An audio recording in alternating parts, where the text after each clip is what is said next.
ఇస్తున్నారు. ఎందుకంటే ప్రతి గురువారం నేను చూస్తాను అసలు ఏం పెడుతున్నారు ఏంటి అని. హెల్త్ ఎడ్యుకేషన్ కూడా మేము ఇస్తున్నాము. ఏమేమి తినాలి, ఏం టాబ్లెట్లు వేస్తున్నాము అని వాళ్ళు అడుగుతాను.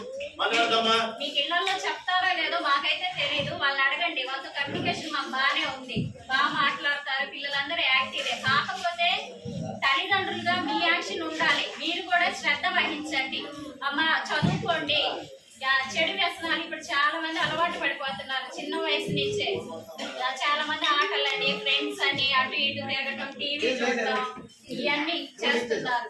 సరేనా? బాల్య వివాహాలని అరికట్టడంలో తల్లిదండ్రుల పాత్ర అనేది ముఖ్యంగా ఉండాల్సింది. ఇంకోటి పరిసరాల పరిశుభ్రత. ఇప్పుడు మనకి వానలు పడి ఉన్నాయి కదా, వానలు పడుంటే ఇంటి చుట్టూరా మరుగు ఉండకుండా చూసుకోండి. ఎందుకంటే వాటి ద్వారా డెంగ్యూ, మలేరియా ఇవన్నీ వస్తున్నాయి.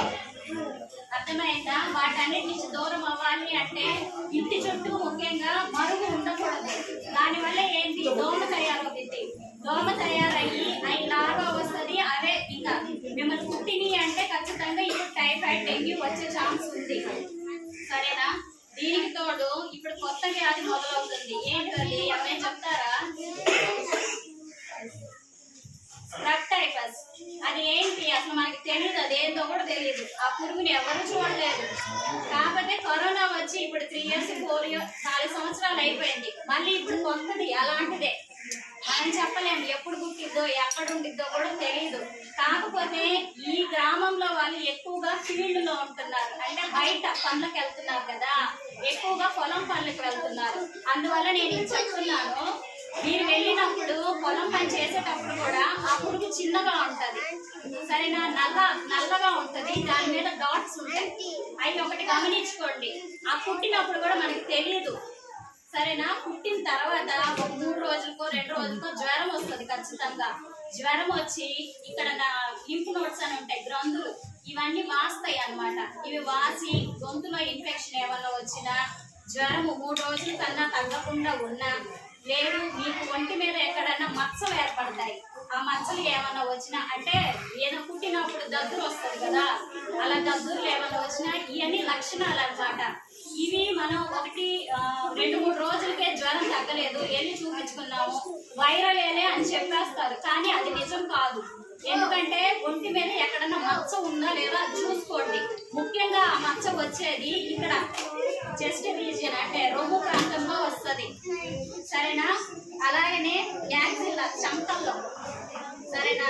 మళ్ళీ కింద పార్ట్స్ కింద ఉన్నాయి కదా అవయవాలు, ఇక్కడ కూడా వచ్చే ఛాన్స్ ఉంది. ఆ మచ్చని గమనించుకోండి అందరూ. సరేనా? అది ఏదన్నా ఉంది అంటే ఇలా వచ్చింది అని మీరు వెళ్ళే డాక్టర్ కూడా చూపించండి. అవి రాకుండా ఉండాలి అంటే ముందుగా మీకు ఇవి ఉన్నాయి కదా బర్రెలు, ఇవన్నీ ముందుగా ఆ ప్లేస్ నీట్గా పెట్టుకోండి. సరేనా? రోజు శుభ్రపరచండి. ఉదయం లేవగానే ఆ ప్రాంతాన్ని. పొలాలకు వెళ్ళినప్పుడు కూడా కొంచెం అవగాహనతో ఉండండి. అంటే మీరు పనిలో నిమగ్నం అయిపోతారు కదా, కానీ ఇట్లాంటి పుడుతున్నాయా అవి కూడా చూసుకోండి. అలానే కాదు, మన ఇంట్లో మొక్కలు ఉంటాయి, చెట్లు పెంచుతున్నారు కదా చాలా మంది, పూల మొక్కలు, వాటి మీద కూడా ఇది ఉంటుంది. సరేనా? అది ఒక్కదాని వల్ల ఒక ఆమె ప్రాణం పోయింది ఇప్పటికీ. ఆ చెట్టు వాళ్ళ ఆ క్రిమి ఉండటం వల్ల ప్రాణం కూడా పోయింది. సో మీరందరూ ఏంటంటే కొంచెం అవగాహన కల్పించుకొని ఉండండి. పిల్లలు మీరు ముఖ్యంగా ఎక్కడ బయట ఆడుతూ ఉంటారు కదా, మట్టిలో ఆడతారు, ఆడాడతారు. సరేనా? చాలా జాగ్రత్తగా ఉండండి. ఈ వ్యాధి ఒకవేళ జ్వరం వచ్చి తగ్గలేదు, మీరు చూపించుకోకుండా నెగ్లిజెన్సీ తగ్గిద్దిలే అని వదిలేశారు అంటే ఊపిరితిత్తులు పాడైపోతాయి. సరేనా? కండరాలన్నీ బాగా నొప్పులు వచ్చేస్తాయి, తట్టుకోలేరు. తర్వాత లాస్ట్ స్టేజ్కి వెళ్ళి ఊపిరాడక ఇంకా చనిపోయేదాకా కూడా వెళ్తున్నారు. ఇవన్నీ జరగకుండా ఉండాలి అంటే ముందుగా మనం లక్షణాలు గుర్తించుకోవాలి. సరేనా?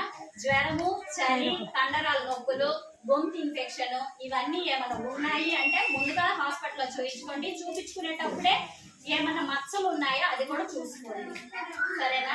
ఇంకోటి, స్కూల్ అయితే బాగా మంచిగా ఉంది, నేను రోజు వచ్చి చూస్తాను, బాగానే ఉన్నారు. కాకపోతే మీ వైపు నుంచి కూడా సపోర్ట్ ఇస్తే సార్ వాళ్ళకి కూడా మంచిగా ఉంటది. ఓకేనా? Thank you.